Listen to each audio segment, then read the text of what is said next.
hayot qiyinchiliklaridan shikoyat qilgan Fotima roziyallohu anhu.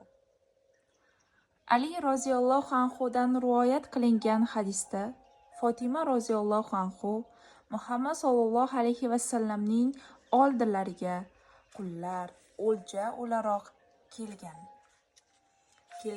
eshitib hamda yorchiroq qo'l tegirmonini aylantirganda qo'llari qavarib ketayotganidan shikoyat qilib boradi. Lekin Muhammad sollallohu alayhi vasallamning topolmay buni Oysha roziyallohu anhuga aytadi. Rasuli akram sollallohu alayhi vasallam uyga kelganlarida Oysha roziyallohu anhu Fotima roziyallohu anhuning gaplarini u zotga yetkazadi. Ali roziyallohu anhu aytadi: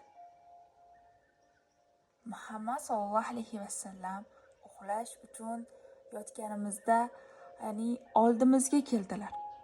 Biz u zotni ko'rib o'rnimizdan tura boshlaganimizda Rasuli akram alayhissalom joyingizda qoling dedilar va men bilan Fotimaning o'rtasiga o'tirdilar.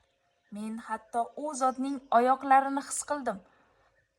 So'ngra u zot sizlarni mendan so'ragan narsangizdan ko'ra yaxshiroq narsaga yo'naltiraymi? Uxlashga yotganingizda 33 marta tasbih, subhanalloh deb aytish, 33 marta hamd, alhamdulillah deb aytish, 33 marta takbir, Allohu akbar deb aytish. Aytinglar, bu sizlar uchun xizmatkordan ham ko'ra yaxshiroq